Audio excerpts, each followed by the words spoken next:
Hey everybody, it's Doc Green, the Road Scholar, back at you on another video. Well, we all know there's been a lot going on in the transportation industry here the last week. Loss of Convoy, a couple of other brokers is barely getting bailed out in time. And the truth is, guys, it's bad for these cheap brokers. They're going to be dropping like flies. And I put on my video the other day that was a good thing.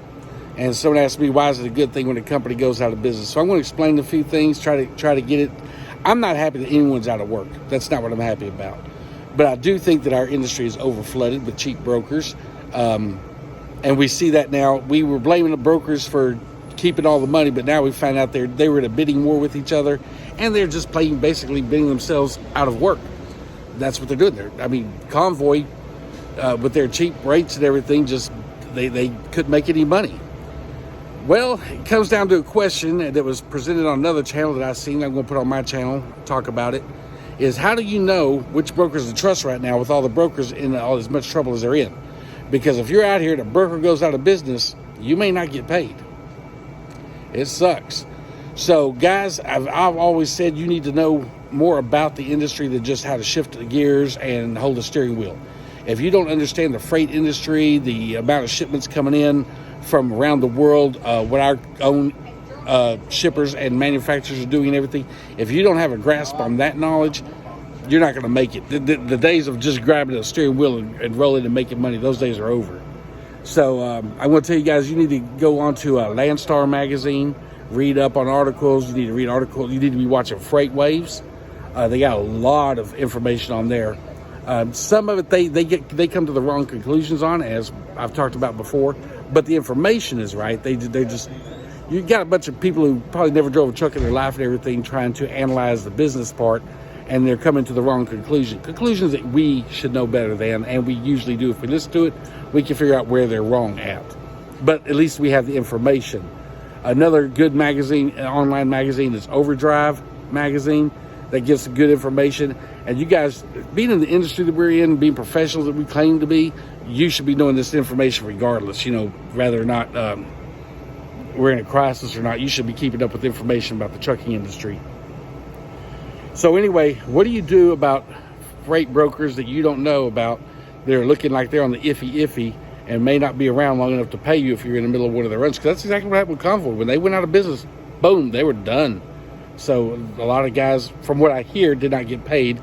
But then I hear that a lot of them did get paid, so I don't know. I quit running about 4 days before that. Convoy was one of my main go-to places because I'm a new authority, and I have to go with the brokers that will handle new authorities.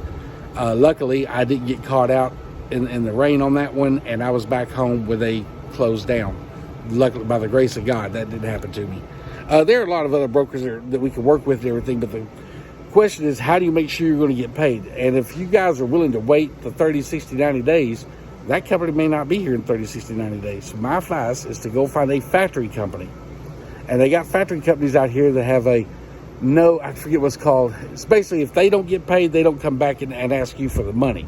I forget what it's called. But there's a few of them out here that will sign contracts with you and everything that when they pay you, if they can't get paid, that's between them and the shipper. So, or the broker. You're not being held liable to pay that back. So you need to be sure you ask questions. Another thing is, don't get locked in with a contract on a particular company that is saying that they're going to factor your loads. There's too many out here that will work without contracts that have that no recourse back on you thing, and that's the way it works. So that's my advice. But make sure you're factoring all your loads. Fiberglass. So yeah, be aware of that.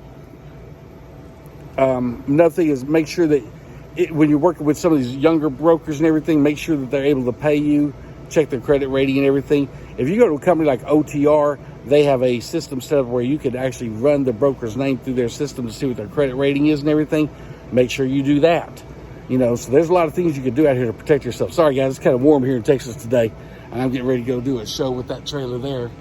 Pull it down for a show down in Mississippi for the next few days.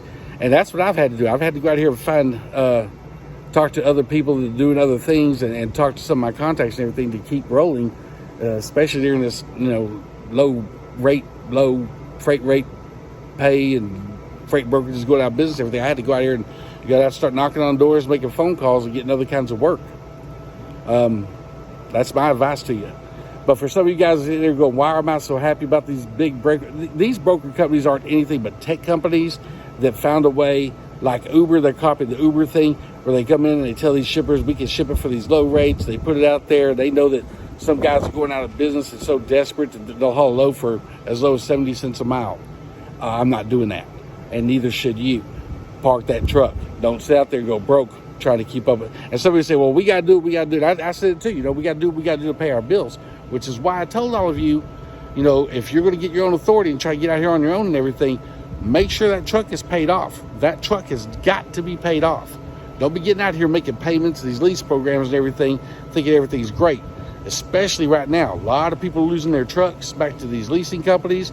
A lot of them are losing trucks to their banks and everything because they're just not making enough money. They'll keep out here and they'll run for $1.12 a mile, thinking, okay, if I can just make this next one payment, not realize that all you're doing is going further in the hole.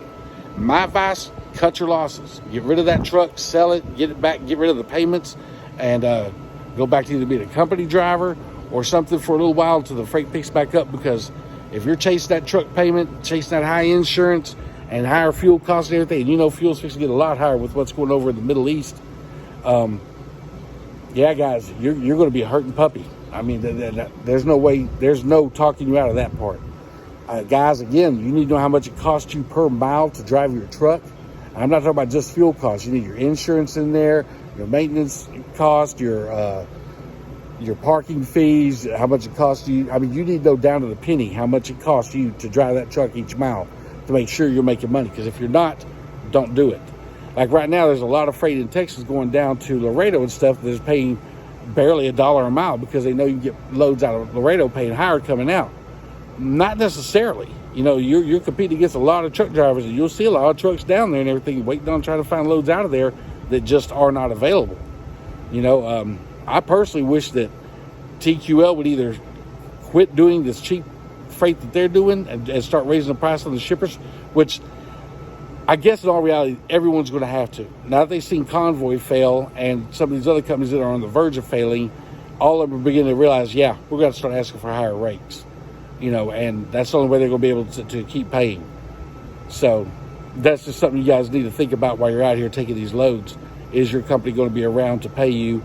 Are your factory companies going to come back to you if they can't get paid? Things like that. You need to ask these questions and, make sure you're reading everything before you sign it. That's about it for this message right now. I'm going to be doing quite a few videos this weekend about what's happening, because things happening around the world are affecting us directly. Things that happen in the Middle East are affecting us. Things happening with China are affecting us, Ukraine and everything else. And I know people hate hearing about politics, but I can tie it into where it affects your paycheck, the amount of freight you're able to move, and everything else directly. I don't just talk politics because some party's in office or not. I explain exactly the impact it has on us and our industry. So anyway, guys, that's it for this video. Just a little quick, heads up about what to look out for brokers and everything. There was a girl, Trucking Made Successful, Miranda, on her channel, and she warned back in September about Convoy. She seen the writing on the wall because an article came out about Convoy hiring a banking consulting company to try to figure out how to realign their profit. It wasn't say they were going out of business. It was made it sound really kind of like a technical issue, but she picked up between the lines. She said, I won't be running for them anymore. She said that way. She had run for them a while anyway, but that was definitely a red flag to her. And she says, and she even did a video back then saying, yeah, Convoy's in trouble. Something's happening behind the scenes they're not talking about. And she ended up, because she studies this stuff. She watches Freight Waves a lot and everything, and she studies the analytics of it, and she realized as soon as that article came out, Convoy was on the way down. And sure enough, just over a month later, they were out of business.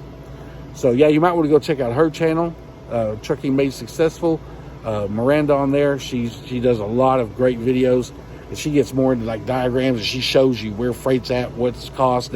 She gets way into it. I'd love to do stuff like that, but unfortunately I have to drive a truck, So I could give you the quick overview.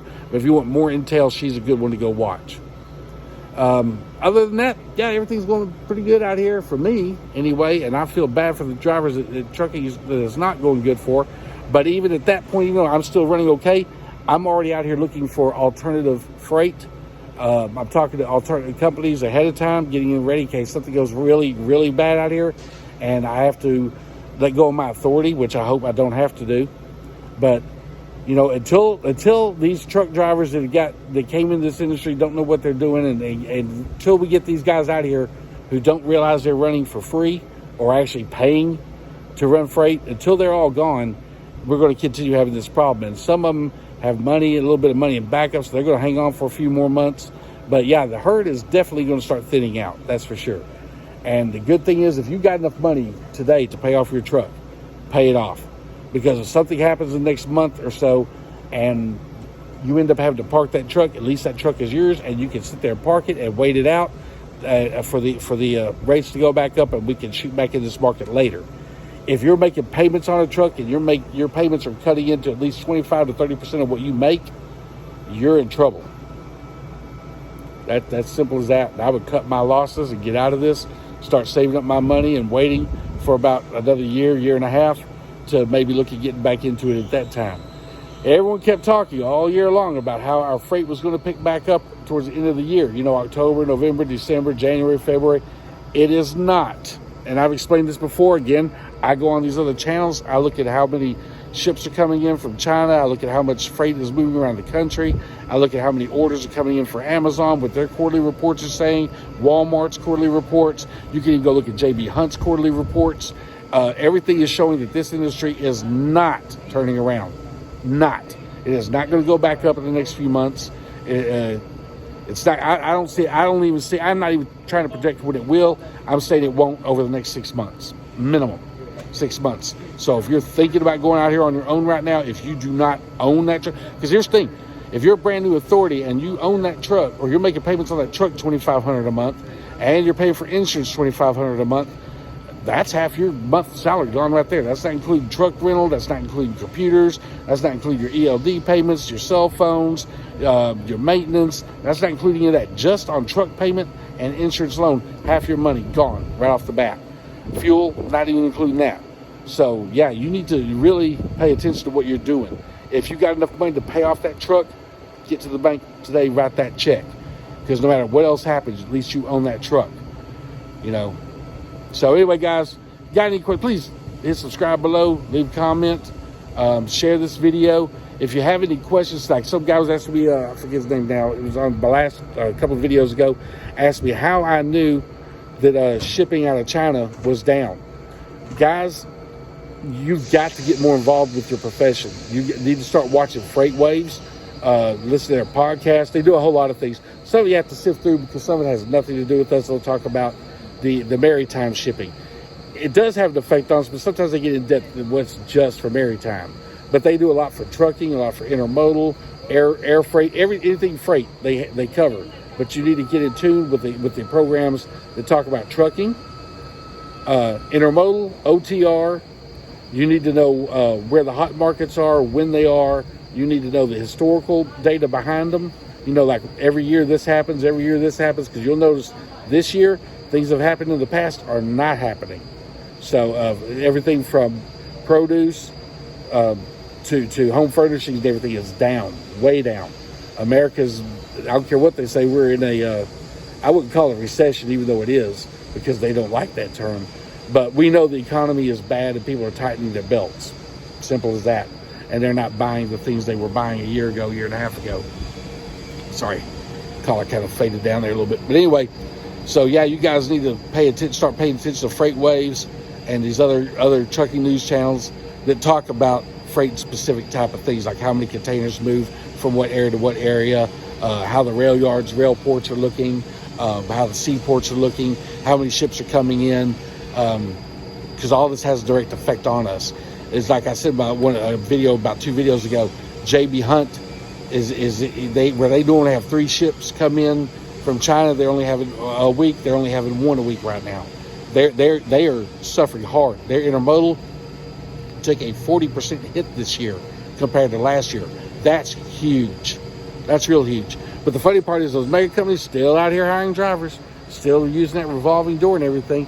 And unless we get the information out to the other drivers and to other people who are trying to get in this industry and tell them this is not the time. And a lot of people think, oh, you're just trying to be greedy and everything. Guys, I'm not making huge money. I don't know about you. I'm surviving. I'm paying my bills. I'm making a little bit. But most drivers out here aren't making anything. And if we don't start telling these new guys, because the government's out here trying to tell people, go into driving, the government has actually got a program, which I talked about a couple of videos ago, $48 million on training refugees and stuff on how to drive commercial vehicles. That's not helping. And there's really not enough business for that anyway, as we all know. So yeah, keep sharing our videos out there and let people know exactly what's going on. Mine's been picked up by a couple of news channels in the past. It seems like no one's really wanting to report on what's happening because I don't think they understand. They were listening to the gurus about how things are supposed to pick up, and now it's not. They're scrambling around trying to figure out what went wrong. Now they're starting to actually go to our channels, like the independent truck driver YouTube channels and stuff like that, and they're listening to how we're explaining it, and they're getting a better understanding. So maybe, hopefully, it picks up in the regular news media pretty soon, and they quit telling people we're short on drivers, because we are most definitely not. Anyway, guys, y'all have a good one. I'm out. Thanks.